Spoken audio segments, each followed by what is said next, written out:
नमस्कार साथियों, बंटी क्लासेस में आप सभी का स्वागत है। तो आज हम आपकी 813 पेपर यानी गणित शिक्षण विषय की दूसरी इकाई स्टार्ट कर रहे हैं। दूसरी इकाई का नाम है गणित शिक्षण सिद्धांत और शिक्षण विधियां। तो आज की क्लास में हम गणित की जितने भी शिक्षण सिद्धांत है और शिक्षण विधियां उनके बारे में पढ़ेंगे। यानी दूसरी इकाई से जितने भी आपके इंपॉर्टेंट क्वेश्चन आंसर बनेंगे वो आपको कराए जाएंगे। तो MPTLL की मुख्य परीक्षा प्रथम वर्ष की क्लास होने वाली है 813 पेपर की। ठीक है, दूसरी इकाई स्टार्ट कर रहे हैं। इससे पहले हम पहली इकाई करा चुके हैं। पहली इकाई से आपका एक भी क्वेश्चन बाहर नहीं जाएगा। वो इकाई आपकी 10 नंबर की थी, ये इकाई आपकी 15 नंबर की। तो ब्लूप्रिंट में आपको समझाएंगे किस टाइप के इसके क्वेश्चन आपसे पूछे जाएंगे आपके पेपर में। ठीक है, तो क्लास को लाइक कर दो, चैनल को सब्सक्राइब कर दो अभी तक नहीं किया है। तो बहुत ही सरल और आसान भाषा में आपको समझाएंगे पूरी क्लास को। ठीक है, तो सबसे पहले हम इसका ब्लूप्रिंट देखेंगे। ब्लूप्रिंट क्या है, यानी कि ब्लूप्रिंट जहाँ पे देखेंगे मैं आपको ब्लूप्रिंट समझाऊंगा सबसे पहले, ताकि आपको समझने में आसानी हो। उतना ही पढ़ें आप जितना ज़रूरत है। ठीक है, एक्स्ट्रा ना पढ़ना पड़े आपको। तो ब्लूप्रिंट इकाई 2 का, ठीक है, यानी गणित शिक्षण सिद्धांत और शिक्षण विधि आपकी इकाई का नाम है। तो इस इकाई से जो भी आपकी जो इकाई है दूसरी इकाई, इसके जो प्रश्न आपसे पूछे जाएंगे वो कितने पूछे जाएंगे, 6 प्रश्न पूछे जाएंगे। और ये इकाई जो आपकी जो गणित शिक्षण सिद्धांत और शिक्षण विधिया की जो दूसरी इकाई है वो कितने अंक की है, ये इकाई आपकी 15 अंक की है। ठीक है, टोटल 15 अंक, यानी 15 अंक पूछे जाएंगे। यानी 15 अंक के क्वेश्चन आपसे पूछे जाएंगे इस इकाई से, और 6 प्रश्न पूछे जाएंगे टोटल। 6 में से आपके 2 प्रश्न रहेंगे वो वस्तुनिष्ठ होने वाले हैं। कैसे होने वाले, वस्तुनिष्ठ, यानी कि ऑब्जेक्टिव पूछे जाएंगे इस इकाई से। 2 प्रश्न बचे आपके 4 प्रश्न। तो 4 प्रश्न आपके कौन कौन से वो हम आपको बताएंगे। तो 4 प्रश्न में आपके एक प्रश्न आपका 2 नंबर का पूछा जाएगा इस इकाई से। 2 नंबर का एक प्रश्न बनेगा, और 2 प्रश्न आपके 3-3 नंबर बने, 3-3 नंबर के बनेंगे। ठीक है, और एक प्रश्न आपका 5 अंक का बनेगा। यानी कि इसमें टोटल आपसे जो सब्जेक्टिव लिखने वाले जो प्रश्न पूछे जाएंगे वो 4 प्रश्न पूछे जाएंगे। 2 आपके ऑब्जेक्टिव हो जाएंगे इससे। तो ऑब्जेक्टिव आप कर लोगे। ऑब्जेक्टिव के लिए हम PDF डाल चुके हैं। जिन बच्चों ने नोट्स लिए हैं वहाँ पे ऑब्जेक्टिव हम करा चुके हैं, डाल चुके हैं। वीडियो क्लासेस भी हैं ऑब्जेक्टिव की, और PDF भी डाल दी हमने। ठीक है, अब तक जितने भी ऑब्जेक्टिव आए वहीं से आपके 2 नंबर के ऑब्जेक्टिव भी क्लियर हो जाएंगे इस इकाई के लिए। तो बात करते हैं हम, एक क्वेश्चन आपका 2 नंबर का पूछा जाएगा जो कि आपको लगभग 30 शब्द के अंदर लिखना होगा। ठीक है, उसके बाद आपके 3-3 नंबर के जो प्रश्न पूछे जाएंगे, आंसर लिखना है आपको लगभग 60 शब्द में। ठीक है, 50 से 60 शब्द में लिखना है। उसके बाद 5 नंबर का एक प्रश्न पूछा जाएगा। इसके लिए आपको लगभग 150 शब्द लिखने पड़ेंगे। ठीक है, 150 शब्द लिखने पड़ेंगे 5 नंबर के प्रश्न के लिए। और शब्द सीमा दे रखी होगी आपके प्रश्न पत्र में, निर्देश में। ठीक है, तो प्रश्न सॉल्व करने से पहले आपको निर्देश पढ़ने, और अच्छी तैयारी के लिए आपको नोट्स परचेस कर लेने। अगर आपने नोट्स परचेस नहीं किए तो नोट्स में सारी PDF आपको मिल जाएंगी। इंपॉर्टेंट क्वेश्चन आंसर जो भी हैं सारा कुछ मिल जाएगा। ठीक है, और क्लासेस भी रहेंगी उसमें, तो आप जल्दी से ज्वाइन कर लें। नोट्स वाला कोर्स कम से कम पैसों में, तो नंबर नोट कर लेंगे आप लोग, 72 40 28 72 81। ठीक है, जिन बच्चों को अच्छी परसेंटेज बनानी है, अच्छे नंबरों से पास होना है, कम समय में अच्छा पढ़ना है, ज़्यादा पढ़ना है, कम समय में शॉर्ट नोट्स पढ़ने हैं, तो वो नोट्स ले सकता है। ठीक है, इस नंबर पे व्हाट्सअप मैसेज करके नोट्स कोर्स ज्वाइन कर सकता है। ठीक है, तो चलिए क्वेश्चन स्टार्ट करते हैं। तो हमारा पहला क्वेश्चन है, गणित शिक्षण के कोई 2 सिद्धांत लिखिए। सबसे पहले हमें क्वेश्चन को समझना है, उसके आधार पर लिखना है। तो इसमें पूछ रहा है गणित शिक्षण के कोई 2 सिद्धांत लिखिए। ये आपका 2 नंबर का क्वेश्चन है। ठीक है, लगभग आपको ये 30 शब्द में लिखना है। ठीक है, कितने शब्द में लिखना है, 30 शब्द में लिखना है आपको। कितने शब्द में, 30 शब्द में लिखना है। ठीक है, तो 30 शब्द में 2 नंबर के क्वेश्चन को लिखना है। इसमें 2 सिद्धांत लिखने हैं आपको। ठीक है, तो आंसर की शुरुआत कैसे करते हैं यहाँ पे देखेंगे आप। गणित शिक्षण के प्रमुख सिद्धांत निम्नलिखित हैं।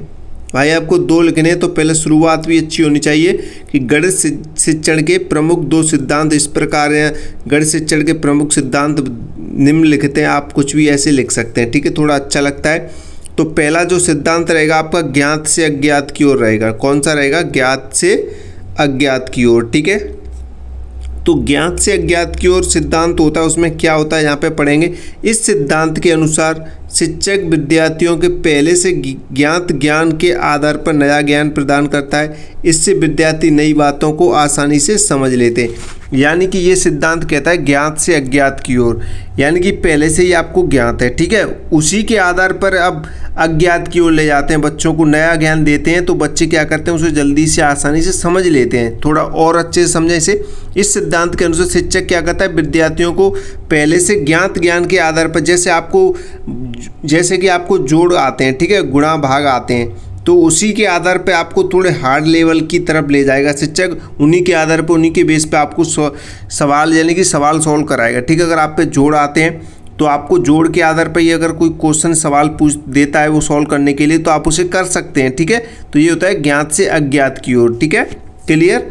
तो आप इसे थोड़ा अपने मन से भी बना के लिख सकते हैं, आपको नंबर मिलेगा, टेंशन नहीं लेनी है किसी बच्चे को, ठीक है। आप नोट्स पढ़िए आराम से, कोई दिक्कत नहीं। जैसे यहाँ पे उदाहरण भी देख सकते हैं, पहले विद्यार्थी को साधारण गिनती सिखाई जाती है, फिर जोड़ एवं घटाव सिखाया जाता है, ठीक है। पहले आपको गिनती सिखाई जाएंगी, गिनती आप सीख जाएंगे तो उसी के आधार पर फिर शिक्षक बोलेगा कि आप बच्चे थोड़े जोड़ भी कर सकते हैं, ठीक है। जैसे आप पे गिनती आती है, आपको मालूम चल गया कि मुझे क्या आता है, 2 आता है, जिसे हम 2 कहते हैं। अब इसी के आधार पर वो क्या सिखाएगा, आपको गिनती आ गई तो अब इसी के आधार पर आपको जोड़ सिखाएगा। इसमें आपसे शिक्षक बोलेगा +2 कीजिए तो कितना हो जाएगा जी, बराबर 4 हो जाएगा, ठीक है। जो पहले से ज्ञात है उसी के आधार पर आपको सिखाना क्या होता है, कौन सा सिद्धांत हो जाता है, ज्ञात से अज्ञात की ओर सिद्धांत हो जाएगा, ठीक है। आप इसे अपने मन से लिखिए, थोड़ा समझिए पहले क्वेश्चन को, आंसर को, उसके बाद आप लिख सकते हैं, ठीक है। नेक्स्ट क्वेश्चन नेक्स्ट उसका सिद्धांत देखते हैं। दूसरा सिद्धांत है जी सरल से कठिन की ओर। सरल से कठिन की ओर उसने दो पूछे थे सिद्धांत हमसे, पहले एक भी पूछ सकता है आपसे 2 नंबर में, 3 नंबर में भी पूछ सकता है और 5 नंबर का एक क्वेश्चन पूछेगा, ठीक है।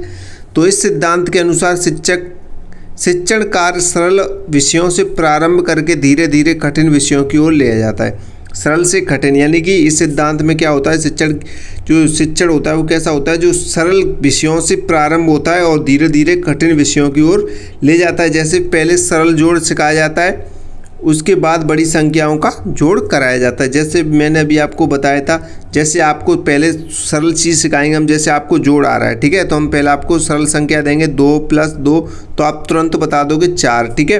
उसके बाद हम इसमें थोड़ा बड़ा हार्ड लेवल बढ़ाएंगे, जैसे कि हमने कहा 5 + 6 + 7, तो अभी आप इसे जोड़ोगे तो थोड़ा हार्ड हो गया है पहले से, ठीक है। तो आप कैसे जोड़ोगे, 5 और 6 11, 11 और 7 18, इसका 18 हो जाएगा, ठीक है।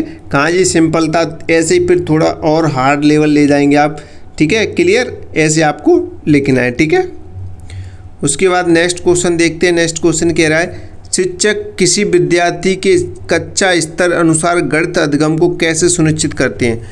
जो शिक्षक होते हैं वो किसी विद्यार्थी के कच्चा स्तर अनुसार गणित अधिगम को कैसे सुनिश्चित करते हैं वो आपको लिखना है, ठीक है। तो चलिए इसका आंसर देखते हैं। शिक्षक विद्यार्थियों के स्तर के अनुसार निम्न प्रकार से गणित अधिगम सुनिश्चित करते हैं। तो कौन से निम्न प्रकार हैं, यहाँ पे हमने पॉइंट बना के लिखे हैं। पहला पॉइंट आपका, विद्यार्थियों की आयु एवं मानसिक स्तर के अनुसार विषय वस्तु का चयन करते हैं।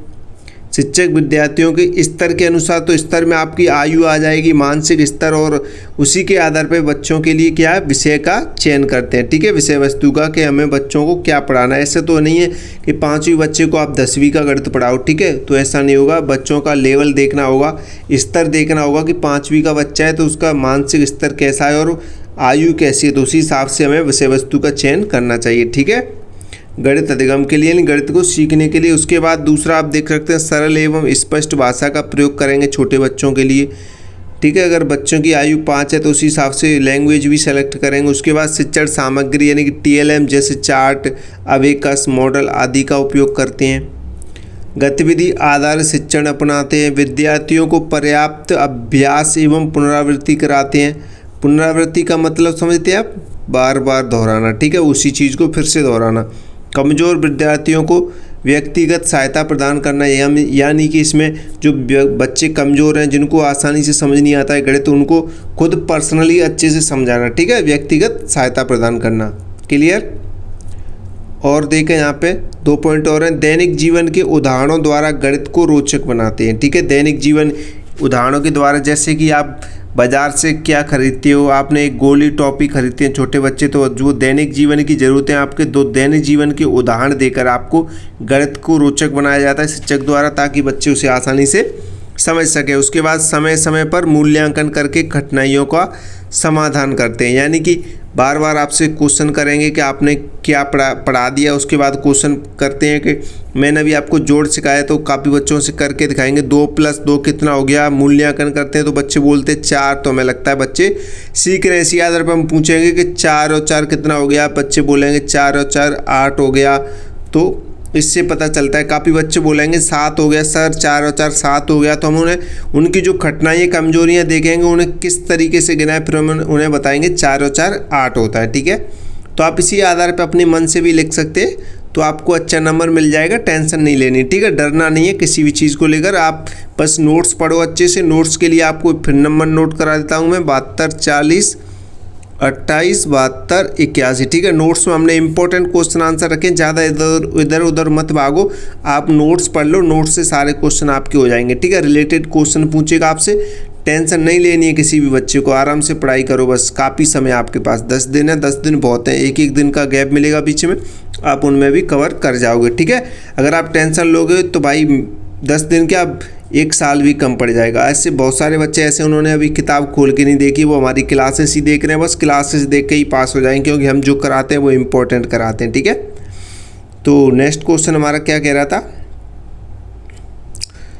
नेक्स्ट क्वेश्चन कह रहा है हमारा कि गणित शिक्षण की निगमन विधि को उदाहरण से समझाइए। इंपॉर्टेंट है भैया, मैं यहाँ पे इंपॉर्टेंट लिख रहा हूँ। निगमन आगमन विधि के क्वेश्चन हमेशा पूछे गए पेपर में। ठीक है, 1 या 2 क्वेश्चन पूछे जाते हैं, या तो 2 नंबर में पूछे जाएगा, या 3 नंबर में पूछा जाएगा आपसे, या डायरेक्ट 5 नंबर में भी पूछ सकता है। ठीक है, तो ध्यान रखेंगे, इंपॉर्टेंट है। गणित शिक्षण की निगमन विधि को उदाहरण से समझाना, इसमें हम निगमन विधि को उदाहरण से समझाएंगे। पहले भी आ चुका है ये क्वेश्चन, तो यहाँ पे समझेंगे। निगमन वह विधि है जिसमें पहले सामान्य नियम, सिद्धांत या सूत्र बताया जाता है। इसमें क्या होता है, सबसे पहले सामान्य नियम, सिद्धांत और सूत्र बताया जाता है, उसके बाद उदाहरण हल कराए जाते हैं। उसके बाद क्या किया जाता है, उदाहरण हल कराए जाते हैं, सामान्य से विशेष की ओर बढ़ाया जाता है। जैसे उदाहरण देखेंगे आप, इसे अच्छे से पढ़ लें एक बार, उदाहरण से समझाना। जैसे कि पहले शिक्षक नियम बताते हैं, इसमें क्या करते हैं, शिक्षक पहले नियम बताते हैं, जैसे a² + b² बराबर c²। ठीक है, यानी कि जो a² + b² है वो किसके बराबर है, c² के बराबर है। ठीक है, क्लियर। और यहाँ पे देखेंगे, फिर उदाहरण का हल कराया जाता है, जैसे कि 3² 3² + 4², यानी कि किसके बराबर है, 5² के, यानी कि जिसको यहाँ पर अर्थात सॉल्व भी किया है। देखो यहाँ पे नीचे सॉल्व भी करके बताया है। हमारी टीम अच्छा काम करती है, साथ में सॉल्व भी कर देती है। देखो 3 का क्या हो जाएगा, 9 हो जाएगा, यानी कि इसको काफ़ी बच्चे सॉल्व नहीं करना जानते, तो मैं आपको बता दूं, जो 3² होता है, यानी कि 3 + 3 3 × 3 होता है। ठीक है, मैं दोबारा लिख देता हूँ, ये यहाँ पे आपको दिखाई दे रहा है। देखो 3² का सॉल्व करते हैं तो इसको बोलते 3 × 3, यानी कि 3 का पढ़ा 3 बार पढ़ना है आपको। 3 × 1 3, 3 × 6 3 × 9। ठीक है, 9 हो गया। फिर उसके बाद प्लस 4 का, ऐसे ही 4 का करना है, 4 × 4, यानी कि 4 का पढ़ा 4 बार पढ़ना है, तो कितना हो जाएगा, 16 हो जाएगा। ठीक है, क्लियर। 4 का वर्ग क्या हो जाएगा, 16, और 3 का वर्ग 9 होता है। क्लियर, इतना समझते हैं आप। और 5 का वर्ग आपका 25 होता है, यानी कि जो a² है वो 9 और b² कितनी है, 16 है, तो ये दोनों c² के बराबर है, यानी कि 9 और 16 कितना होता है, 25 होता है, और इधर भी 25 है। ठीक है, क्लियर, इतना समझ रहे हैं आप। तो यहाँ पे देखेंगे, इस प्रकार नियम से उदाहरण की ओर जाने वाली विधि को निगमन विधि कहते हैं। ठीक है, क्लियर। अब यहाँ पे देखेंगे आप विशेषताएं यानी समय की बचत होती है, इसमें नियम जल्दी समझ में आते हैं, उच्च कक्षाओं में अधिक उपयोगी होती है। यानी कि इसमें पहले नियम बताए जाते हैं, उस नियम के आधार पर ही आपको सॉल्व करने होते हैं, यानी सवालों को हल करना होता है। ठीक है, नियम बता दी, जैसे इसमें एग्जाम्पल अभी उदाहरण जो नियम बताया था, इसमें जो नियम दिया था ये पहले नियम बताए जाते हैं इसमें, उसके बाद आपको हल करना होता है उदाहरण से। तो जो कौन सी विधि हो जाएगी आपकी, निगमन विधि हो जाएगी।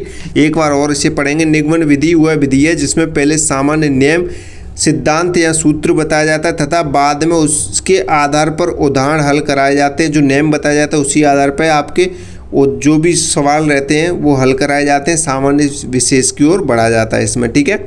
अगर आप इस विधि से सॉल्व करते हैं तो समय की बचत होती है, क्योंकि आपको नेम पहले ही बता दिए जाते हैं, बस आपको नेम के अनुसार ही सॉल्व करना होता है सवाल को, ठीक है। तो समय की बचत होती है, जल्दी कर लेते हैं बच्चे, नेम जल्दी समझ में आते हैं, उच्च कक्षाओं में अधिक उपयोगी होती है, जो बड़ी बड़ी कक्षाएँ होती हैं उनमें अधिक उपयोगी होती है, ठीक है। 6वीं 7वीं 8वीं 9वीं कक्षाओं में इनमें। तो नेक्स्ट क्वेश्चन देखते हैं। नेक्स्ट क्वेश्चन कह रहा है लाइक करो। भाई आपने लाइक नहीं किया है, बताओ, लाइक नहीं करते हैं आप लोग, लाइक तो कर दिया करो। लाइक करने में क्या जाता है, लाइक करो। जो भी बच्चा देखता है कि बस लाइक वाला बटन दबा दो, लाइक करने में आपके पैसे खर्च नहीं होते हैं। भाई हम आपके लिए इतनी मेहनत करके क्लास ला रहे हैं, इंपॉर्टेंट क्वेश्चन आंसर ला रहे हैं, फिर भी आप लोग लाइक नहीं करते हैं तो हमें भी थोड़ा बुरा लगता है। लाइक करो, कमेंट करो और क्लास को पूरा देखो। नेक्स्ट क्वेश्चन कह रहा है प्राथमिक स्तर पर जोड़ने की संक्रिया में विद्यार्थियों द्वारा की जाने वाली किसी एक त्रुटि को उदाहरण से समझे। त्रुटि यानी गलती। प्राथमिक स्तर के जो भी बच्चे हैं वो जोड़ने की संक्रिया में जोड़ते हैं, जब जोड़ने की संक्रिया में विद्यार्थी द्वारा की जाने वाली किसी एक त्रुटि के बारे में लिखना है, ठीक है। 2 त्रुटि भी आपसे पूछ सकता है, तो 1 त्रुटि 2 त्रुटि जो भी आपसे पूछे आप लिख सकते हैं, ठीक है। त्रुटि यानी गलती करता है बच्चा जो भी, ठीक है, प्राथमिक स्तर पर। तो यहाँ पे देखेंगे आंसर, देखते हैं।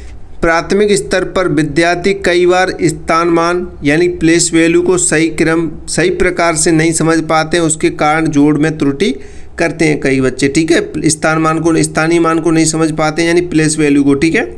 तो जैसे यहाँ पे एग्जाम्पल यहाँ पे समझेंगे, कुछ विद्यार्थी इस जोड़ को गलत प्रकार से करते हैं, जैसे कि यहाँ पे 27 + 15 को ऐड करना है तो कितना होता है, 42 होता है, 42 होता है। तो यहाँ पे बच्चा क्या करता है, 312 कर देता है, ठीक है, 312 कर देता है। क्यों कर देता है, क्योंकि वो 5 और 7 को डायरेक्ट क्या लिख देता है, 12 लिख देता है। जैसे 5 और 7 को पीछे से करता है तो 12, वो ये नहीं सोचता है कि ये एक हासिल का होता है, ये आगे जाएगा, ठीक है। इसका मतलब प्लेस वैल्यू उसको समझ नहीं आती, ये नहीं स्थानीय मान, ठीक है। तो यहाँ पे क्या बचा, फिर 1 और 2 कितना बचा, 3 बचा। फिर बच्चा ऐसे लिख देता है, अगर उसे लिखना चाहिए था कैसे, 5 और 7 कितना होता है, 12, तो 12 का 2 हो जाएगा, हासिल आएगा 1, उसके बाद 1 और 2 कितना हो जाएगा, 3, 1 हासिल का, तो कितना हो जाएगा, 4 हो जाएगा, यानी कि 42 हो जाएगा, ठीक है। तो ऐसे करना चाहिए। तो ये एक त्रुटि होती है बच्चों के लिए। त्रुटि का कारण समझ सकते हैं आप, इकाई एवं दहाई का सही समझ का अभाव होता है। बच्चों को पता नहीं रहता है कि इकाई क्या होती है, दहाई क्या होती है, तो उनका सही समझ नहीं होती इकाई दहाई की, तो बच्चे गलतियाँ कर जाते हैं। दूसरा आपका स्थान मान की जानकारी कम होती है बच्चों को स्थानीय मान की, तो उसमें भी अब, और तीसरा अभ्यास की कमी है, आप त्रुटि के कारण लिख सकते हैं, ठीक है। नेक्स्ट क्वेश्चन देखते हैं। नेक्स्ट क्वेश्चन क्या कह रहा है, गणित सीखने की प्रक्रिया में सीखने वाले की क्या भूमिका है। गणित सीखने की प्रक्रिया में सीखने वाले की क्या भूमिका है। देखो भाई क्वेश्चन को समझो पहले, तो इसमें कह रहा है गणित सीखने की प्रक्रिया है, आप जो गणित सीख रहे हैं उसमें जो सीखने वाले की क्या भूमिका है। सीखने वाला कौन होता है, आपको पहले ये समझना है कि सीखने वाला कौन होता है। सीखने वाला कौन होता है, सीखने वाला एक स्टूडेंट होता है। कौन होता है, स्टूडेंट होता है, ठीक है। स्टूडेंट SYG है, ठीक है। स्टूडेंट होता है सीखने वाला। अगर सिखाने वाले की बात होती तो कौन आता है, यहाँ पे टीचर आता है, ठीक है। इतना आपको ये चेंज भी कर सकता है आपके क्वेश्चन को, बस इतना ध्यान रखना है। गणित सीखने की प्रक्रिया में जो सीखने वाला होता है, सीखने वाला कौन होता है, स्टूडेंट, और सिखाने वाला टीचर होता है। तो सीखने वाले की भूमिका पूछी, इसमें जो स्टूडेंट है उसकी क्या भूमिका रहती है गणित सीखने की प्रक्रिया में, गणित सीखने में उसकी क्या भूमिका रहती है। पहले आपको क्वेश्चन को समझना, उसके बाद आंसर देना, ठीक है। यहाँ पे ये भी, यहाँ पे इस क्वेश्चन को बदल के ये भी लिख सकता था ये कि गणित सीखने की प्रक्रिया में विद्यार्थियों की क्या भूमिका रहती है। विद्यार्थी कौन होते हैं भाई, स्टूडेंट ही तो होते हैं, तो सीखने वाला स्टूडेंट भी हो सकता है। इसमें लिखा है इसने सीखने वाले की क्या भूमिका है, इसमें ये भी लिख सकता था वो कि विद्यार्थी की क्या भूमिका है, ठीक है, या सिखाने वाले की क्या भूमिका है, या शिक्षक की क्या भूमिका है। तो क्वेश्चन को ऐसे भी बदल के लिख सकता है।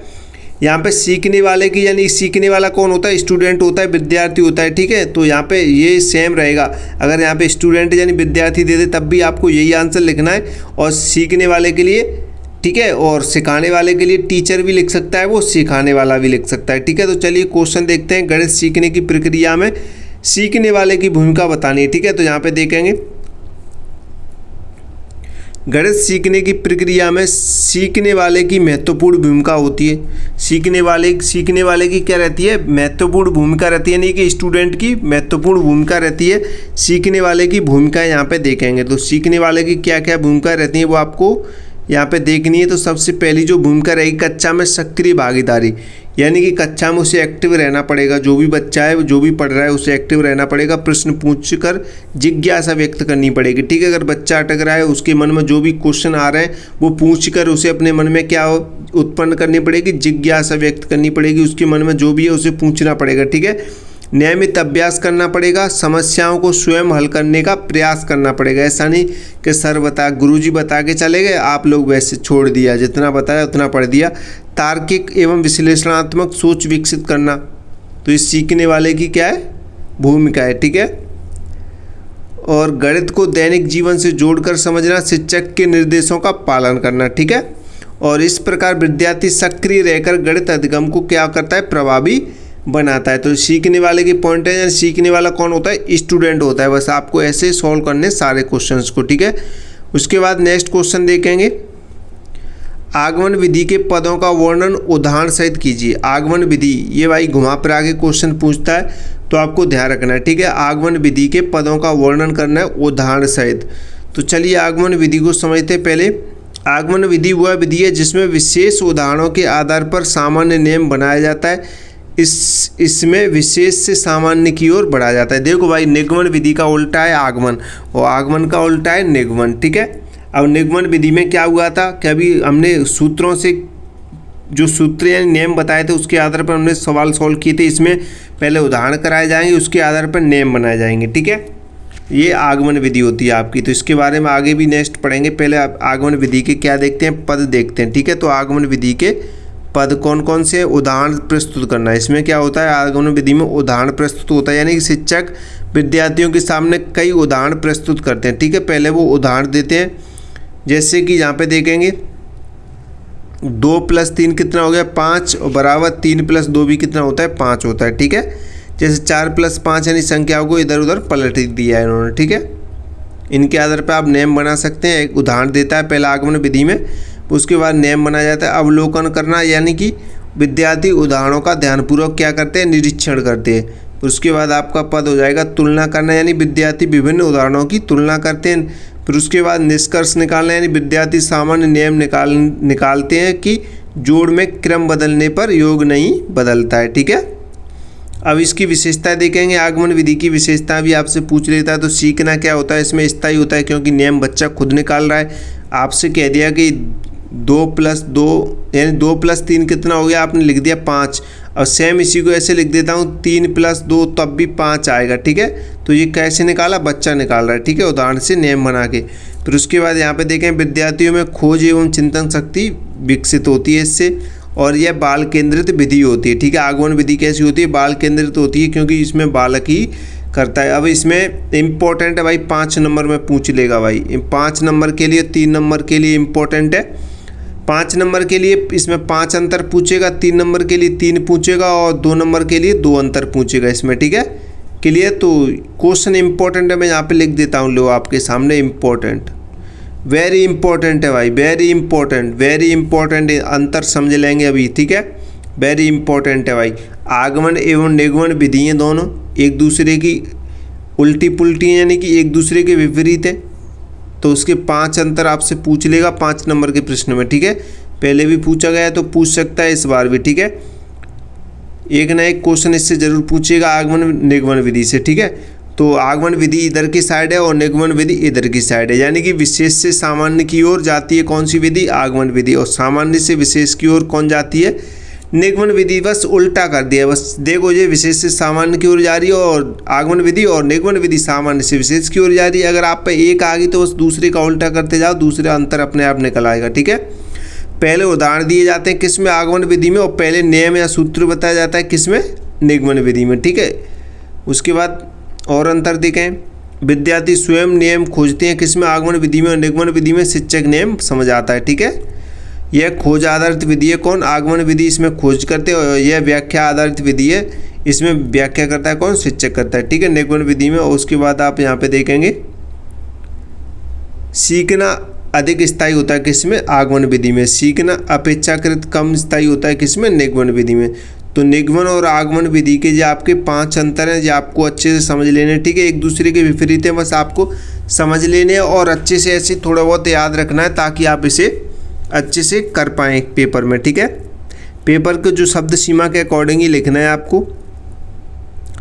नेक्स्ट क्वेश्चन कह रहा है एग्जाम कॉपी लिखने के बारे में हम वीडियो बता चुके हैं, क्लास करा चुके हैं। अगर आपने वो नहीं देखी तो देख लेना और क्लास को लाइक करो। जो भी बच्चे नए जुड़ रहे हैं वो चैनल को सब्सक्राइब जरूर कर देना, ठीक है। इस क्लास को 2-3 बार देख लो आप। और नोट्स आप पढ़ ही रहे हैं, जिन बच्चों ने नोट्स ले लिए हैं वो नोट आंसर रहे, उनका काम हो जाएगा नोट्स पढ़ के, ठीक है। नोट्स में इंपॉर्टेंट ही है, ज़्यादा आलतू फालतू नहीं दिया है हमने, इंपॉर्टेंट है भाई नोट्स में, ठीक है। नोट्स पढ़ रहे हैं, अच्छी बात है। जिनको नोट्स लेना है वो ले सकते हैं। नंबर में यहाँ पर नोट करा देता हूँ, 72 40 28 72 81। काफ़ी बच्चों का क्वेश्चन रहता है कि सर हम नोट्स लें, अभी तो कम समय बचा है सर, कम समय में नोट्स क्या पढ़ें बताओ। कि ऐसे भी बच्चे भाई नोट्स कम समय में ही पढ़े जाते हैं, इतना कौन समझाएगा आपको। नोट्स को शुरू से कौन पढ़ता है, नोट्स तो एग्जाम टाइम पे ही लेते हैं बच्चे, शुरू में तो बुक पढ़ते हैं। काफ़ी बच्चे अभी बुक ले रहे हैं, बुक लेने से क्या फ़ायदा होगा मुझे बताओ ज़रा। बुक क्या आप पढ़ लोगे, नहीं पढ़ पाओगे ना। तो नोट्स लो भाई, नोट्स लेते हैं सब बच्चे एग्जाम टाइम पे। आप लोग कुछ आप में से हैं जो शॉर्ट नोट्स लेते हैं, उसके बाद बोलते हैं सर नोट्स लेके क्या करेंगे, हम नोट्स नहीं लेते हैं। मैसेज कर देते हैं नोट्स के लिए, फिर बोलते हैं सर अभी तो कम टाइम बचा है, नोट्स लेके क्या करें। तो भाई नोट्स कम टाइम में ही पढ़े हैं, बस इतना समझ लो, ठीक है। कम टाइम में ही पढ़े जाते हैं। तो नेक्स्ट हमारा जो क्वेश्चन है कह रहा है आगमन विधि के 5 गुण लिखिए। आगमन विधि के आपको 5 गुण बताने, ठीक है। तो आगमन विधि गणित शिक्षण की एक महत्वपूर्ण विधि है, इसके प्रमुख गुण निम्नलिखित हैं। तो कौन कौन से गुण हैं इसके, चलिए देखते हैं किसके, आगमन विधि के गुण, ठीक है। तो अब इसका उल्टा कर दें तो निगमन विधि के गुण बन जाएंगे। तो यहाँ पे बाल केंद्रित होती है कौन, आगमन विधि, ठीक है। इसमें विद्यार्थी स्वयं सक्रिय होकर सीखते हैं, स्थायी ज्ञान प्रदान करती है, विद्यार्थी स्वयं नियम खोजते हैं, इसलिए ज्ञान लंबे समय तक याद रहता है, ठीक है। आगमन विधि में तार्किक सोच और विकास, ठीक है। तार्किक सोच का विकास, यह विधि विद्यार्थियों में चिंतन तर्क विश्लेषण की क्षमता क्या करती है, विकसित करती है, ठीक है। अच्छे समझ में आ रहा होगा, बहुत ही सरल इजी भाषा है। रुचि उत्पन्न करती है, यानी कि उदाहरणों एवं गतिविधियों के कारण विद्यार्थी गणित में क्या लेते हैं, रुचि, इंटरेस्ट लेते हैं। उसके बाद खोज एवं अनुसंधान की भावना विकसित करती है, यानी कि विद्यार्थी स्वयं निष्कर्ष निकालते हैं जिससे खोजने की आदत विकसित होती है, ठीक है। क्लियर। क्लास को लाइक करो भाई, यार लाइक नहीं कर रहे हैं आप लोग, लाइक तो कर दो यार कम से कम। गणित शिक्षण की आगमन विधि को उदाहरण से समझाइए। इससे पहले हम निगमन विधि का सेम क्वेश्चन यही करा चुके हैं, बस यहाँ पे निगमन विधि चेंज था, बाकी सब सेम था। गणित शिक्षण की आगमन विधि को उदाहरण से समझाना, ठीक है। तो यहाँ पे देखते हैं,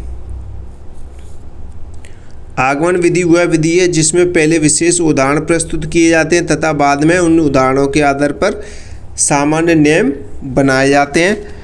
इससे विशेष से सामान्य की ओर बढ़ा जाता है, ठीक है। इसमें विशेष से सामान्य की ओर बढ़ा जाता है। जैसे उदाहरण एग्जाम्पल देखेंगे यहाँ पे आप, जैसे शिक्षक विद्यार्थियों को निम्न उदाहरण देते हैं, जैसे उदाहरण दिया 2 + 3 5 होता है और 3 + 2 भी 5 होता है, ठीक है। 4 + 5 9 होता है, 5 + 9 भी क्या होता है, 5 + 4 भी 9 होता है, ठीक है। बराबर सेम रखा है, ठीक है। तो आप देख सकते हैं शिक्षक पहले क्या देते हैं, विद्यार्थियों को उदाहरण देते हैं, अब इनके आधार पर नियम बनाए जाते हैं।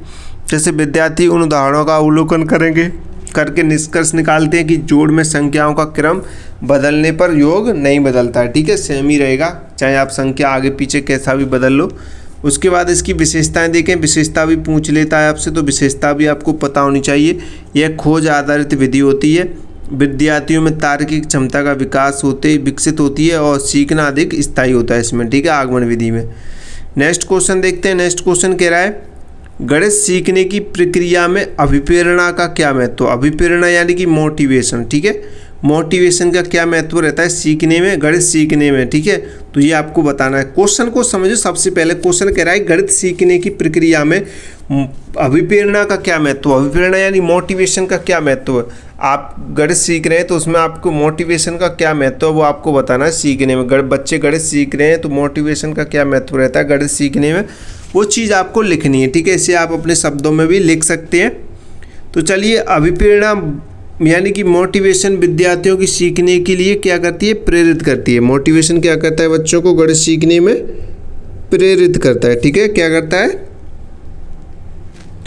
प्रेरित करता है। ठीक है, गणित सीखने की प्रक्रिया, इसका विशेष महत्व है। गणित सीखने की प्रक्रिया में मोटिवेशन का क्या है?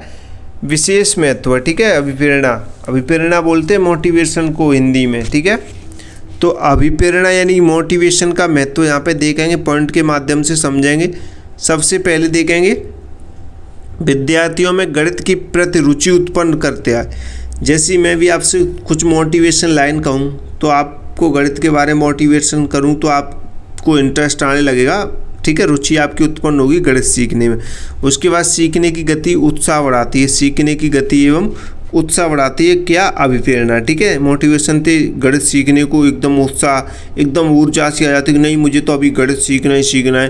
फिर उसके बाद कठिन समस्याओं को हल करने का आत्मविश्वास बढ़ाती है। कौन? अभिप्रेरणा यानी मोटिवेशनल। ठीक है, कक्षा में सक्रिय सहभागिता का विकास करती है। कौन? अभिप्रेरणा। नियमित अभ्यास की आदत विकसित करती है। कौन? अभिप्रेरणा। ठीक है, उसके बाद सीखने को प्रभावी एवं स्थायी बनाती है। कौन? अभिप्रेरणा। इस प्रकार अभिप्रेरणा गणित अधिगम को सफल बनाने में महत्वपूर्ण भूमिका निभाती है। ठीक है, तो ये इंपॉर्टेंट है भाई, इनको करते चलें। सारे क्वेश्चंस को पीडीएफ आपको मिल जाएगी नोट्स वाले कोर्स में। जिन बच्चों ने नोट्स ले लिया उनको पीडीएफ मिल जाएगी। ठीक है, सारी पीडीएफ मिलती हैं क्लासेस की, ये भी मिल जाएगी। नोट्स जो आप पहले हम नोट्स दे चुके हैं ऑल सब्जेक्ट, उन नोट्स को भी पढ़ लें। ठीक है, गणित सीखने की प्रक्रिया में शिक्षक की भूमिका। देखो भाई, इस क्वेश्चन को मैं पहले भी समझा चुका हूँ आपसे। मैंने कहा था कि गणित सीखने की प्रक्रिया में शिक्षक की भूमिका यानी टीचर। शिक्षक कौन होता है? टीचर होता है। मैं बता चुका था आपको पहले भी, शिक्षक कौन होता है? टीचर होता है। सिखाने वाला भी आपसे पूछ सकता है कि गणित सीखने की प्रक्रिया में सिखाने वाले की क्या भूमिका है। अब इसने सिंपल पूछ लिया है गणित सीखने की प्रक्रिया में शिक्षक की क्या भूमिका है। यहाँ पे ये चाहता तो स्टूडेंट भी दे सकता था, यानी कि गणित सीखने की प्रक्रिया में विद्यार्थी की क्या भूमिका है। तो इससे पहले हम आपको बता चुके हैं सीखने वाला कौन होता है? विद्यार्थी होता है। ठीक है, अगर सीखने वाले की जगह विद्यार्थी देता है तो अलग पॉइंट रहेंगे, वो विद्यार्थी के अनुसार ही पॉइंट लिखे जाएंगे। अगर शिक्षक यानी सिखाने वाले की बात हो रही है तो टीचर के अकॉर्डिंग पॉइंट लिखे जाएंगे। ठीक है, बाकी सब सेम रहेगा।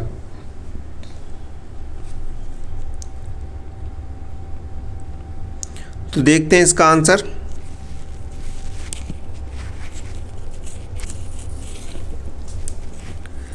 गणित सीखने की प्रक्रिया में शिक्षक की भूमिका अत्यंत महत्वपूर्ण रहती है।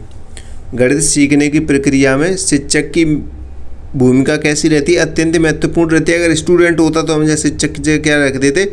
विद्यार्थी रख देते। यानी गणित सीखने की प्रक्रिया में यानी कि विद्यार्थी की भूमिका अत्यंत महत्वपूर्ण होती है, ऐसे लिख सकते थे आप। हमने भी कराए थे आपको एक क्वेश्चन, यहाँ पे शिक्षक की भूमिका पूछ रहा है। ठीक है, तो चलिए पॉइंट के माध्यम से समझेंगे। विद्यार्थियों को सरल एवं स्पष्ट तरीके से गणित सिखाना कौन सिखाता है? शिक्षक सिखाता है। शिक्षण सामग्री एवं गतिविधियों का उपयोग कराना कौन सिखाता है? शिक्षक सिखाता है। ठीक है, विद्यार्थियों में गणित के प्रति रुचि एवं अभिप्रेरणा उत्पन्न करना कौन करता है? शिक्षक करता है। विद्यार्थियों की कठिनाइयों को पहचान कर समाधान कराना कौन करता है? शिक्षक करता है। ठीक है, प्रश्न पूछने एवं तार्किक सोच को प्रोत्साहित करना, अभ्यास एवं पुनरावृत्ति कराना कौन कराता है? अभ्यास कौन कराता है? आपका जो भी आप पढ़ते हैं उसका अभ्यास और पुनरावृत्ति उसे बार बार कौन दोहराता है? शिक्षक दोहराता है। ठीक है, विद्यार्थियों का समय समय पर मूल्यांकन कराना, गणित को दैनिक जीवन से जोड़कर समझाना। ठीक है, ये सारी चीज़ें कौन करता है? गणित पढ़ाते समय गणित के लिए शिक्षक करता है। ठीक है, इस प्रकार शिक्षक गणित अधिगम को सरल, रोचक और प्रभावी बनाता है। ठीक है, एक शिक्षक गणित को कैसे बनाता है? सरल और रोचक एवं प्रभावी बनाता है। ठीक है, क्लियर। अब नेक्स्ट क्वेश्चन देखते हैं। नेक्स्ट क्वेश्चन कह रहा है निगमन विधि के पदों को उदाहरण से समझाइए। निगमन विधि के पदों का उदाहरण सहित क्या करना है? वर्णन करना है। ठीक है, चलिए वर्णन करते हैं। लाइक करो क्लास को भाई, लाइक नहीं करते हैं आप लोग यार, लाइक तो कर दिया करो कम से कम। तो निगमन विधि वह विधि है जिसमें पहले सामान्य नियम बताया जाता है तथा उसके बाद उसी के आधार पर उदाहरण हल कराए जाते हैं। इसमें सामान्य से विशेष की ओर बढ़ा जाता है। ये पहले भी आपको करा चुके हैं। ठीक है, तो इसमें हम निगमन विधि के पद देखेंगे कि नियम या सिद्धांत प्रस्तुत करना। ठीक है, पहला पद क्या है, नियम या सिद्धांत प्रस्तुत करना, यानी शिक्षक पहले क्या बताता है, नियम बताता है। ठीक है, उदाहरण देंगे जैसे करा चुके हम पहले भी आपको, ए स्क्वायर प्लस बी स्क्वायर किसके बराबर है, सी स्क्वायर के। ठीक है,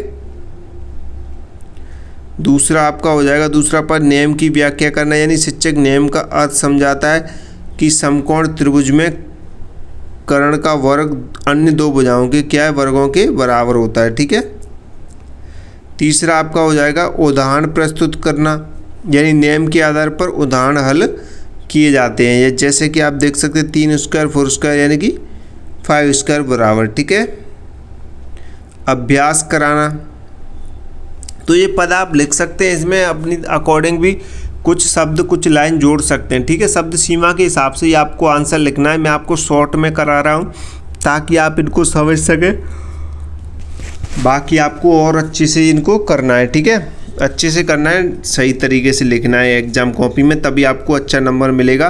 तो विद्यार्थियों को इस प्रकार के प्रश्न हल करने के लिए दिए जाते हैं। ठीक है, इसकी विशेषता भी आप देख सकते हैं, इसमें समय की बचत होती है, नियम जल्दी समझ में आते हैं, उच्च कक्षाओं के लिए उपयोगी विधि है। ठीक है, नेक्स्ट क्वेश्चन देखें। नेक्स्ट क्वेश्चन कह रहा है गणित शिक्षण के कोई 5 सिद्धांतों का वर्णन कीजिए। गणित शिक्षण के कोई 5 सिद्धांत आपको लिखने हैं, 5 सिद्धांत लिखने हैं। गणित शिक्षण को प्रभावी बनाने के लिए विभिन्न शिक्षण सिद्धांतों का प्रयोग किया जाता है। प्रमुख सिद्धांत निम्नलिखित हैं, तो कौन कौन से सिद्धांत हैं भैया प्रमुख, यहाँ पे आप देखेंगे ज्ञात से अज्ञात की ओर, ज्ञात से अज्ञात की ओर। इसमें क्या होता है, इस सिद्धांत के अनुसार शिक्षक विद्यार्थियों के पूर्व ज्ञान के आधार पर नया ज्ञान प्रदान करता है, इससे विद्यार्थी नई बातों को आसानी से समझ सकते हैं। ठीक है, मैं आपको करा चुका हूँ पहले गिनती सिखाकर बाद में जोड़ सिखाना। ठीक है, सरल से कठिन, यानी कि शिक्षण कार्य पहले सरल विषयों से प्रारंभ करके धीरे धीरे कठिन विषयों की ओर कराया जाता है। जैसे कि पहले साधारण जोड़, बाद में बड़ी संख्याओं का जोड़ कराया जाता है। ठीक है, ठोस से अमूर्त की ओर, यानी कि पहले वास्तविक वस्तुओं द्वारा ज्ञान दिया जाता है, फिर प्रतीकों एवं सूत्रों की ओर बढ़ा जाता है। ठीक है, फल या गिनती की छड़ियों से जोड़ सिखाना। ठीक है, चौथा पद हो जाएगा आपका विशेष से सामान्य की ओर। विशेष से सामान्य की ओर, इसमें क्या होता है, इसमें पहले उदाहरण दिए जाते हैं, फिर सामान्य नियम बनवाया जाता है। ठीक है, जैसे कई जोड़ के उदाहरणों से क्रम विनिमयता का नियम समझाना। ठीक है, अच्छे से पढ़ लेना है, सारे नोट्स आपको PDF में मिल जाएंगे। नोट्स परचेज कर लो, अगर आपने अभी तक नहीं किए हैं तो भाई नोट्स परचेज कर लो, आप ज़्यादा बेटर रहेगा आपके लिए। तो क्रिया द्वारा सीखना, यानी विद्यार्थियों को गतिविधियों एवं अभ्यास के माध्यम से सीखने का अवसर दिया जाता है। ठीक है, जैसे कि गणितीय खेल एवं गतिविधियों का उपयोग। ठीक है, उदाहरण के तौर पर आप लिख सकते हैं। तो अब आपका नेक्स्ट क्वेश्चन है व्यागोत्स्की के सीखने के सिद्धांत का संक्षिप्त में वर्णन कीजिए। ये 3 नंबर का पूछा जाएगा आपसे, कम से कम 3 नंबर का क्वेश्चन है भाई। 3 नंबर का इम्पोर्टेंट है, पहले भी पूछा गया है। ठीक है, इम्पोर्टेंट क्वेश्चन है। तो क्वेश्चन कह रहा है व्यागोत्स्की के सीखने के सिद्धांत का वो संक्षिप्त में वर्णन करना है। ठीक है, तो चलिए करते हैं। व्यागोत्स्की यानी के अनुसार सीखना एक सामाजिक प्रक्रिया है। सीखना क्या है, एक सामाजिक प्रक्रिया है। किसके अनुसार, व्यागोत्स्की के अनुसार। ठीक है, बालक अपने आसपास के लोगों, विशेषकर शिक्षक, माता पिता एवं साथियों के सहयोग से क्या करता है, सीखता है। ठीक है, जैसे कि व्यागोत्स्की ने निकटस्थ विकास क्षेत्र की अवधारणा दी है। इसका अर्थ है कि बालक कुछ कार्य स्वयं नहीं कर सकता, लेकिन शिक्षक या किसी कुशल व्यक्ति की सहायता से उन्हें सीख सकता है। ठीक है, तो यहाँ पे कुछ बातें हैं जो व्यागोत्स्की सिद्धांत की जो मुख्य बातें, आप इनके आधार पे भी आप लिख सकते हैं, आपको समझ आएगा कि सीखना सामाजिक वातावरण से प्रभावित होता है। भाषा सीखने की महत्वपूर्ण माध्यम है, भाषा सीखने का महत्वपूर्ण माध्यम है। शिक्षक मार्गदर्शक एवं सहायक की भूमिका निभाता है। सहयोगात्मक अधिगम को महत्व दिया जाता है। ठीक है, और इस सिद्धांत के अनुसार उचित मार्गदर्शन एवं सहयोग से बालक का अधिगम अधिक प्रभावी होता है। अधिगम यानी कि जो सीखना कैसा होता है बालक का, अधिक प्रभावी होता है। ठीक है, वो जल्दी सीखता है। नेक्स्ट क्वेश्चन की तरफ बढ़ते हैं। तो नेक्स्ट क्वेश्चन से पहले मैं आपको बता दूं भाई, लाइक कर दो, लाइक नहीं किया तो, और नोट्स परचेज कर लो, नोट्स नहीं लिए तो। ठीक है, गणित में सीखने सिखाने की प्रक्रिया को संक्षिप्त में समझाइए। देखो क्वेश्चन क्या कह रहा है, मज़ेदार क्वेश्चन है कि गणित में सीखने सिखाने की प्रक्रिया। अब इसमें दोनों की बात हो रही, सीखने की और सिखाने की। सीखता कौन है? स्टूडेंट। मैं पहले भी बता चुका हूँ, इनमें काफ़ी बच्चे अटकते हैं। और सिखाने वाला कौन होता है? शिक्षक होता है। ठीक है, एक टीचर की और स्टूडेंट की बात हो रही है इसमें। ठीक है, गणित सीखने सिखाने की प्रक्रिया को संक्षिप्त में समझाइए। तो यहाँ पे देखते हैं, गणित में सीखने सिखाने की प्रक्रिया एक सक्रिय एवं सहभागितापूर्ण प्रक्रिया है जिसमें शिक्षक एवं विद्यार्थी दोनों महत्वपूर्ण भूमिका निभाते हैं। हमने बताए थे कि दोनों इसमें भूमिका निभाएंगे, एक टीचर यानी कि शिक्षक और स्टूडेंट यानी कि विद्यार्थी। ठीक है, तो इसकी जो प्रक्रिया है, इसके जो मुख्य चरण है वो जहाँ पे पॉइंट के माध्यम से समझेंगे। ठीक है, तो इसमें शिक्षक विद्यार्थियों के पूर्व ज्ञान को जानता है। शिक्षक विद्यार्थियों के पूर्व ज्ञान को जानता है, विषय को सरल एवं रोचक तरीके से प्रस्तुत करता है, शिक्षण सामग्री एवं गतिविधियों का उपयोग करता है, विद्यार्थियों को प्रश्न पूछने एवं चर्चा करने के अवसर देता है, अभ्यास एवं पुनरावृत्ति कराई जाती है। अब इसमें समझाने वाला तो कुछ है नहीं, पॉइंट ही हमने सीधे बहुत ही सरल आसान भाषा में लिखे हैं। उसके बाद समय पर मूल्यांकन द्वारा अधिगम की जांच की जाती है। ठीक है, इस प्रक्रिया से विद्यार्थी गणितीय अवधारणाओं को समझते हैं और समस्या समाधान की क्षमता विकसित करते हैं। ठीक है, ज़्यादा समझाने वाला कुछ है नहीं इसमें, आप इसे आराम से पढ़ सकते हैं। नेक्स्ट क्वेश्चन कह रहा है कि गणित अधिगमकर्ता के कोई 3 प्रकार को परिभाषित कीजिए। 3 प्रकारों को अधिगम करता है यानी जो गणित सीखने वाला है, गणित सीखने वाला। ठीक है, अधिगम करता है यानी गणित सीखने वाले के कोई 3 प्रकारों को परिभाषित कीजिए। तो देखते हैं, जो पहला प्रकार इसमें तीव्र अधिगम करता। तीव्र अधिगम करता यानी वे विद्यार्थी जो गणितीय अवधारणाओं को जल्दी समझ लेते हैं तथा कम समय में सीख जाते हैं। ठीक है, दूसरा सामान्य अधिगम करता। एक तो तेज बुद्धि वाले बच्चे होते हैं जल्दी सीखते हैं, एक सामान्य बुद्धि वाले होते हैं सामान्य अधिगम करता। वे विद्यार्थी जो सामान्य गति से सीखते हैं तथा अभ्यास द्वारा विषय को समझते हैं। ठीक है, एक आते लो, बिल्कुल लो यानी मंद अधिगम करता है, यानी वे विद्यार्थी जिन्हें गणितीय अवधारणाओं को समझने में अधिक समय एवं अतिरिक्त सहायता की आवश्यकता होती है। ठीक है, अब नेक्स्ट क्वेश्चन कह रहा है, नेक्स्ट क्वेश्चन देखते हैं, गणित सीखने वाले विद्यार्थियों को समझने से संबंधित 5 तथ्यों को लिखिए। गणित जो विद्यार्थी जो गणित सीखते हैं उसको समझने के लिए जो संबंधित 5 पॉइंट हैं वो आपको लिखने, 5 तथ्य आपको बताने। ठीक है, यानी कि गणित सीखने वाले विद्यार्थियों को समझने के निम्नलिखित तथ्य महत्वपूर्ण है। तो यहाँ पे आपको लिखे हुए कौन कौन से यहाँ पे अच्छे समझते हुए पढ़ेंगे। प्रत्येक विद्यार्थी की सीखने की गति कैसी होती है? अलग अलग होती है। ठीक है, तो कुछ विद्यार्थी जल्दी सीखते हैं जबकि कुछ अधिक समय में एवं अभ्यास की सहायता से सीखते हैं। ठीक है, दूसरा यहाँ पे देखें, विद्यार्थियों की रुचि एवं अभिप्रेरणा अधिगम को क्या करती है? प्रभावित करती है। जिन विद्यार्थियों में गणित के प्रति रुचि होती है वे अधिक प्रभावी ढंग से क्या करते हैं? सीखते हैं। आपका अगर इंटरेस्ट नहीं है गणित सीखने में तो आप नहीं सीख पाएंगे। ठीक है, अगर इंटरेस्ट है तो आप जल्दी सीख जाएंगे। पूर्व ज्ञान का प्रभाव पड़ता है। पूर्व ज्ञान का प्रभाव पड़ता है यानी विद्यार्थी नए गणितीय ज्ञान को अपने पहले सीखे हुए ज्ञान के आधार पर समझते हैं। ठीक है, चौथा देखें यहाँ पे,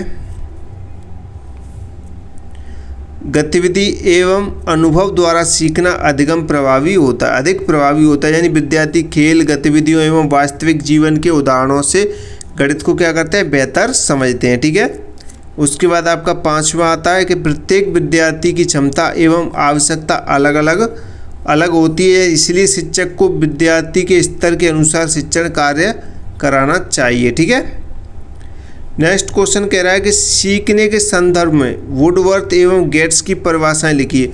सीखने के संदर्भ में, यानी सीखने के संदर्भ में आपको वुडवर्थ और गेट्स की आपको परिभाषाएं लिखनी है। तो देखते हैं वुडवर्थ और गेट्स की परिभाषाएं। सीखना विकास की वह प्रक्रिया है जिसके द्वारा व्यक्ति नए ज्ञान, आदतों एवं व्यवहार को प्राप्त करता है। तो ये वुडवर्थ की परिभाषा है। अब देखते हैं गेट्स की परिभाषा। गेट्स के अनुसार देखते हैं कि अनुभव एवं प्रशिक्षण के परिणाम स्वरूप व्यवहार में होने वाला परिवर्तन ही अधिगम यानी कि सीखना कहलाता है। ठीक है, परिभाषा भी आप याद रखें, ये पूछी जाती हैं। नेक्स्ट क्वेश्चन कह रहा है अधिगम के कोई 3 पद लिखिए। तो सीखने के आपको 3 पद लिखने हैं। तो सीखते आप कैसे हैं, तो सीखने के कोई 3 पद लिखिए। तो अधिगम लर्निंग प्रक्रिया के प्रमुख पद निम्नलिखित हैं। तो सीखना आपको कैसे सीखते हैं आप, तो सबसे पहले यहाँ पे देखते हैं सीखने के पद यानी कि मोटिवेशन यानी कि प्रेरणा, सीखने के लिए रुचि एवं उत्साह उत्पन्न करना। ठीक है। दूसरा आपका अभ्यास यानी कि प्रैक्टिस यानी सीखी हुई बातों को बार बार दोहराना या प्रयोग करना। ठीक है। उसके बाद आपका आता है अनुभव यानी कि एक्सपीरियंस यानी कार्य करते हुए प्राप्त ज्ञान एवं अनुभव द्वारा सीखना। ठीक है, क्लियर। तो आप ये 3 पद लिख सकते हैं। सीखना क्या है, इसकी विशेषताएं लिखिए। नेक्स्ट क्वेश्चन कह रहा है सीखना क्या है, इसकी आपको क्या लिखनी है, विशेषताएं लिखनी है। तो सीखने की कौन कौन सी विशेषताएं वो आपको लिखनी है। सीखना वह प्रक्रिया है जिसके द्वारा व्यक्ति के व्यवहार, ज्ञान, कौशल तथा सोच में स्थायी परिवर्तन आता है। यह परिवर्तन अनुभव एवं अभ्यास के कारण होता है। तो इसकी कुछ विशेषताएं यहाँ पे आप देख सकते हैं। यानी सीखना निरंतर चलने वाली एक प्रक्रिया होती है। सीखने से व्यवहार में क्या आता है, परिवर्तन आता है। सीखना अनुभव पर आधारित होता है। सीखना उद्देश्यपूर्ण होता है। ठीक है, तो ये 4 पॉइंट आप लिख सकते हैं। एक और पॉइंट इसमें आप ऐड कर सकते हैं, अभ्यास से सीखना कैसा होता है, स्थायी होता है। ठीक है, तो ये सीखने की विशेषताएं। अतः सीखना व्यक्ति के सर्वांगीण विकास में महत्वपूर्ण भूमिका निभाता है। सर्वांगीण विकास में यानी सभी तरह का विकास होता है आपके सीखने से। ठीक है, अगर आप जितना सीख सकते हो तो आपका विकास भी उतना ही होगा। नेक्स्ट क्वेश्चन देखते हैं। सीखने वाले को समझना क्यों आवश्यक है। सीखने वाले को समझना क्यों आवश्यक है, ये आपको बताना है। ठीक है, गणित शिक्षण को प्रभावी बनाने के लिए शिक्षक को विद्यार्थियों की आयु, रुचि, मानसिक स्तर एवं आवश्यकता को समझना आवश्यक है। तभी उसी हिसाब से आप बच्चे को पढ़ा सकते हैं। तो बच्चे के बारे में यानी सीखने वाला, उसके बारे में यानी क्वेश्चन को आप पढ़ेंगे, सीखने वाले को समझना ज़रूरी होता है। अगर आप सीखने वाले को नहीं समझेंगे, आप स्टूडेंट को नहीं समझेंगे, तो स्टूडेंट कभी भी नहीं सीख पाएगा। ठीक है, तो ये एक शिक्षक से स्टूडेंट के बारे में बताया जा रहा है कि जो सीखने वाला होता है स्टूडेंट, उसे समझना क्यों ज़रूरी है। तो यहाँ पे पॉइंट के माध्यम से देखेंगे, विद्यार्थियों की कठिनाइयों को जानने के लिए उसे समझना जरूरी है। उचित शिक्षण विधियाँ चुनने के लिए, विद्यार्थी में रुचि उत्पन्न करने के लिए, व्यक्तिगत भिन्नताओं को समझने के लिए, अच्छे शिक्षण परिणाम प्राप्त करने के लिए। ठीक है, अच्छे शिक्षण परिणाम प्राप्त करने के लिए जब शिक्षक विद्यार्थी को समझता है तब शिक्षण सरल, रोचक एवं प्रभावी बन जाता है। जब आपने समझ लिया कि शिक्षक का स्तर ऐसा है, यानी कि स्टूडेंट का स्तर ऐसा है, शिक्षक जान लेते हैं। अगर आप टीचर हैं, आपको पता चल गया कि हम जिस बच्चे को पढ़ा रहे हैं उसका लेवल ऐसा है कि बच्चा इतना कमज़ोर है, तो हमें कैसे पढ़ाना चाहिए। तो उसके लिए सीखने वाले के लिए कैसा हो जाता है, वो सरल शिक्षण बन जाता है आपके लिए भी, और रोचक और प्रभावी बन जाता है। बच्चा उसे जल्दी सीख लेता है। जैसे कि मैं आपको एक एग्जाम्पल दूँ, बच्चे को जोड़ आता है। ठीक है, यानी जोड़ आता है और गुणा भी कर लेता है। आप उसे भाग सिखा रहे हैं, तो बच्चा कैसे सीख लेगा। आपने उसको बताया ही नहीं भाग के बारे में, तो बच्चे को पता ही नहीं। पहले आप उसी हिसाब से देखेंगे कि बच्चे को भाग नहीं आता है, तो आप उसी अकॉर्डिंग सिखाएंगे बच्चे को, तो जल्दी सीखेगा वो। तो आप जो सिखाने वाला शिक्षण है वो सरल और रोचक और प्रभावी बन जाता है। बस समझ में आ गया होगा आपको, अपने शब्दों में लिख के आइए, अच्छा मिलेगा नंबर। ठीक है, सीखने को प्रभावित करने वाले कारकों का वर्णन करना है। यानी जो बच्चा सीखता है, सीखना होता है, वो किस तरीके से प्रभावित होता है। प्रभावित यानी कि पॉजिटिव रिव्यू कहाँ से मिलते हैं सीखने के लिए। ठीक है, वो आपको बताना है कि सीखने की प्रक्रिया अनेक कारकों से प्रभावित होती है। तो इसमें कारक आपको बताने, तो कौन से कारक हैं। व्यक्तिगत कारक हैं, आप जो सीखते हैं वो कहाँ से प्रभावित होता है सीखना आपका, बुद्धि से, स्वास्थ्य, रुचि एवं प्रेरणा। यानी कि अगर आपकी बुद्धि है, आपके अंदर बुद्धि है, तो आप जल्दी सीखोगे, आप प्रभावित होंगे उससे। और स्वास्थ्य आपका ठीक है तो जल्दी सीखेंगे, रुचि है इंटरेस्ट है तो आप जल्दी सीखें, मोटिवेशन प्रेरणा है तो आप जल्दी सीखें। तो इन चीज़ों से ये व्यक्तिगत कारक हैं जिनसे सीखना कैसा होता है, प्रभावित होता है। ठीक है, मानसिक स्थिति आपकी सही है तो आप जल्दी सीखेंगे। इन चीज़ों से क्या होता है, प्रभावित होता है। फिर होता है वातावरण कारक, यानी कि विद्यालय का वातावरण सही होगा तो आप अच्छा सीखेंगे, अच्छा नहीं होगा तो आप नहीं सीख पाएंगे। शिक्षक का व्यवहार, परिवार का सहयोग, शिक्षण सामग्री, तो ये सारी चीज़ें भी सहयोग करती है। मित्र समूह, ठीक है, 5 पॉइंट इसके, 5 पॉइंट इसके। जी क्वेश्चन क्या कह रहा था कि सीखने को प्रभावित करने वाले कारकों का वर्णन करना है। ठीक है, तो सीखने को प्रभावित करने वाले कारक तो कौन कौन से कारक थे, पहले हमने व्यक्तिगत कारक पढ़े, उसके बाद हमने वातावरणीय कारक पढ़े। ठीक है, नेक्स्ट क्वेश्चन देखते हैं। नेक्स्ट क्वेश्चन कह रहा है गणित शिक्षण का अर्थ एवं उद्देश्य लिखिए। गणित शिक्षण का अर्थ आपको बताना और उद्देश्य भी आपको बताना। ठीक है, तो गणित शिक्षण का अर्थ गणित शिक्षण वह प्रक्रिया है जिसके द्वारा विद्यार्थियों को संख्या, गणना, मापन तथा आकृतियों का ज्ञान दिया जाता है। ठीक है, तो गणित शिक्षण के उद्देश्य यहाँ पे देखेंगे, तार्किक शक्ति का विकास होता है, समस्या समाधान क्षमता बढ़ना, गणना कौशल विकसित करना और वैज्ञानिक दृष्टिकोण विकसित करना। ठीक है,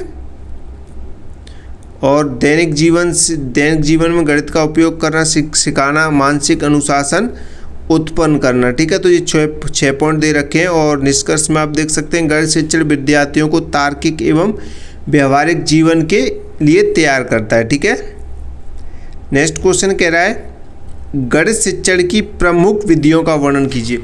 तो गणित शिक्षण की जो विधियां हैं वो आपको लिखनी है, यहाँ पे वर्णन करना है, लेकिन मैं आपको शॉर्ट में बता रहा हूँ। ठीक है, तो गणित शिक्षण में अनेक विधियों का प्रयोग किया जाता है। तो यहाँ पे हम प्रमुख विधियां देखेंगे कौन कौन सी हैं। तो व्याख्यान विधि, प्रदर्शन विधि, प्रयोगात्मक विधि और आगमन विधि, तो ये प्रमुख विधियां हैं गणित शिक्षण की। आगमन, निगमन और समस्या समाधान विधि, विश्लेषण विधि, संश्लेषण विधि। ठीक है, अगर आपने नोट्स पढ़े होंगे तो ये सारी विधियों को हमने उसमें लिख रखा है। ठीक है, इकाई बाई इकाई हैंडराइटिंग नोट्स दिए थे, उसमें ये सारी विधियों के बारे में हमने उसमें लिख रखा है। ठीक है, डिटेल में अच्छे से समझाएं, तो नोट्स आपने लिए होंगे तो वहाँ पे पढ़ लिया होगा। ठीक है, अब कह रहा है कि गणित शिक्षण के प्रमुख सिद्धांतों का वर्णन कीजिए। गणित शिक्षण के प्रमुख सिद्धांत कौन कौन से, उनका वर्णन करना है। तो यहाँ पे देखते हैं गणित शिक्षण को प्रभावी बनाने के लिए कुछ सिद्धांतों का पालन किया जाता है। तो प्रमुख सिद्धांत यहाँ पे देखेंगे। तो प्रमुख सिद्धांत दिखाने से पहले मैं आपको यहाँ पे बता दूं भाई, नोट्स परचेस कर लो, नंबर नोट करो 72 40 28 72 81। ये आपके पास लास्ट मौका है, तो नोट्स परचेस कर लो, अच्छा रहेगा आपके लिए। ठीक है, नोट्स ले लो, इंपॉर्टेंट क्वेश्चन आंसर, इनको पढ़ो, ज़्यादा मत पढ़ो, कहीं भी इधर उधर मत भटको। अगर आप भटकोगे तो भटकते ही रह जाओगे भाई, पास भी नहीं हो पाओगे। इसलिए कह रहा हूँ मैं, नोट्स परचेस करो, ज़्यादा इधर उधर मत डोलो। ठीक है, नोट्स को पढ़ो, आप अच्छे नंबर से पास हो जाएंगे। तो यहाँ पे जो प्रमुख सिद्धांत की बात हो रही है, तो सबसे पहला जो सिद्धांत है, ज्ञात से अज्ञात की ओर, सरल से कठिन की ओर, ठोस से अमूर्त की ओर। इनको थोड़ा डिटेल में हम पहले भी आपको करा चुके हैं। विशेष से सामान्य की ओर, क्रिया द्वारा सीखना, पुनरावृत्ति का सिद्धांत और रुचि एवं प्रेरणा का सिद्धांत। ठीक है, तो आप इनको ध्यान रखें। इनमें से कुछ पहले भी करा चुके हैं, काफ़ी नोट्स में भी करा चुके हैं। तो यहाँ पे देखो, एक तो यही करा रहा है सिद्धांत है जी, सरल से कठिन की ओर सिद्धांत क्या है। ये क्वेश्चन पूछा गया है, सरल से कठिन की ओर सिद्धांत क्या है। तो यहाँ पे देखेंगे, इस सिद्धांत के अनुसार सबसे पहले विषय पढ़ाए जाते हैं, सरल विषय पढ़ाए जाते हैं और बाद में कठिन विषय पढ़ाए जाते हैं। ठीक है, पहले सरल से शुरुआत होती है, उसके बाद धीरे धीरे स्तर बढ़ाया जाता है, यानी पहले जोड़ सिखाया जाता है, फिर गुणा या भाग। ठीक है, अब इसके लाभ की बात करें तो लाभ देख सकते हैं, विद्यार्थियों में रुचि बनी रहती है, कठिन विषय समझना आसान हो जाता है और आत्मविश्वास क्या होता है, बढ़ता है। ठीक है, निष्कर्ष यह सिद्धांत विद्यार्थियों को धीरे धीरे उच्च स्तर तक पहुंचाने में क्या करता है, सहायक होता है। ठीक है, सहायता करता है। नेक्स्ट क्वेश्चन देखिए। नेक्स्ट क्वेश्चन कह रहा है गणित शिक्षण में शिक्षण सामग्री का महत्व। देखो भाई, गणित शिक्षण में शिक्षण सामग्री का तो बहुत महत्व होता है, इम्पोर्टेंट है भाई। बिना गणित शिक्षण सामग्री को तो गणित को पढ़ाया ही नहीं जाएगा। बहुत सारी ऐसी विधियाँ, वो जो पार्ट है, उनको पढ़ाया असंभव है बिना शिक्षण विधि के। ठीक है, शिक्षण सामग्री के। तो शिक्षण सामग्री देखेंगे यहाँ पे क्या महत्व है। शिक्षण को रोचक बनाती शिक्षण सामग्री, कठिन विषयों को सरल बनाती शिक्षक सामग्री, विद्यार्थियों को रुचि बढ़ाती है, स्थायी ज्ञान प्रदान करती है, समझने की क्षमता बढ़ाती है। ठीक है, क्वेश्चन को समझना है। पहले क्वेश्चन क्या कह रहा है कि गणित शिक्षण में जो आप गणित शिक्षण है, शिक्षण सामग्री का महत्व बताना। शिक्षण सामग्री कौन सी होती है? ब्लैक बोर्ड हो गया, बिना ब्लैक बोर्ड के आप कैसे पढ़ाओगे? चौक हो गया, पेन हो गया, जो भी आपका मार्कर हो गया, जो भी आप यूज करते हैं बच्चों को पढ़ाने में, वो सब सारी चीज़ें क्या होती हैं? शिक्षण सहायक सामग्री होती हैं। ठीक है, शिक्षण सामग्री होते हैं वो सारी की सारी। उदाहरण जैसे यहाँ पे देखो, यहाँ पे दे रखा है चार्ट, अबेकस, ज्यामिति, मॉडल आदि, जो भी आप यूज करते हैं बच्चों को पढ़ाने के लिए, वो सभी क्या होती हैं? शिक्षण सहायक सामग्री होती है। शिक्षण सामग्री गणित शिक्षण को प्रभावशाली एवं आकर्षक बनाती हैं, बच्चे से जल्दी से समझते हैं। तो ये आपकी दूसरी इकाई कंप्लीट होती है। ठीक है, गणित शिक्षण की दूसरी इकाई आपकी कंप्लीट होती है, गणित शिक्षण सिद्धांत और शिक्षण विधियाँ। ठीक है, दूसरी इकाई थी आपकी कंप्लीट होती है। इस क्लास में जितने भी इंपॉर्टेंट क्वेश्चन आंसर है आपसे 2 नंबर, 3 नंबर और 5 नंबर में पूछा जाएगा। ठीक है, एक क्वेश्चन आपका 2 नंबर का आएगा और 2 क्वेश्चन आपके 3 नंबर के आएंगे और एक क्वेश्चन आपका 5 नंबर का आएगा। ठीक है, टोटल 4 क्वेश्चन पूछे जाएंगे। इसमें से क्वेश्चन आपके आ जाएंगे यानी कि +3 इसमें 6 यानी 11 और 2 यानी कि 13 नंबर के क्वेश्चन पूछे जाएंगे। ठीक है, 4 क्वेश्चन पूछे जाएंगे, वो 13 नंबर के पूछे जाएंगे, 2 नंबर के ऑब्जेक्टिव रहेंगे, यानी टोटल आपके 15 नंबर हो जाएंगे इस इकाई से। ठीक है, क्लियर? तो ये इम्पोर्टेंट है, कम से कम 2-3 बार देखना इस क्लास को, आसानी से हो जाएगा। और नोट्स परचेज कर लो, जिन्होंने नोट्स नहीं लिए मैं आपको नंबर नोट करा देता हूँ, 72 40 28 72 81, ये हमारा व्हाट्सअप नंबर है। तो आप नोट्स परचेस कर सकते हैं, शॉर्ट नोट्स हैं, आप उन्हें आसानी से कम समय में पढ़ लोगे, सरल और आसान भाषा में। जैसे आप क्लास में देख रहे हैं, बहुत इजी लैंग्वेज रखी है हमने, आप इन्हें अच्छे से एक बार में पढ़ लेंगे, एक बार में ही समझ में आ जाएंगे आपको, 2 बार पढ़ लेंगे तो पूरा याद हो जाएगा। इसी आधार पर, नोट्स के आधार पर पॉइंट बनाकर इन्हीं पॉइंट के माध्यम से आप लिख सकते हैं एग्जाम में। अगर आपको कुछ नहीं पता होगा, कुछ नहीं होगा आपके पास याद में, तो आप नहीं लिख पाएंगे। इसलिए नोट्स परचेस कर लो, नोट्स पढ़ो, उन्हीं के आधार पे जो भी रिलेटेड क्वेश्चन पूछे, काफ़ी क्वेश्चन सेम भी मिलेंगे, तो आप लिख सकते हैं एग्जाम में। ठीक है, तो क्लास को लाइक कर दो, जितने बच्चे भी लाइक नहीं किया है तो लाइक करो, सभी लाइक करके ही जाना, और चैनल को सब्सक्राइब कर देना अभी तक नहीं किया, तो जो भी नए बच्चे जुड़ रहे हैं आगे की और भी क्लासेस देखने के लिए। ठीक है, और MPDL संबंधित जानकारी के लिए आप टेलीग्राम, इंस्टाग्राम फॉलो कर लें जल्दी, लिंक आपको नीचे डिस्क्रिप्शन में मिल जाएगी। ठीक है, तो लाइक शेयर ज़रूर कर देना और एक प्यारी सी कमेंट भी कर देना। ठीक है, तो मिलते अगली नई क्लास में। जय हिंद, जय भारत।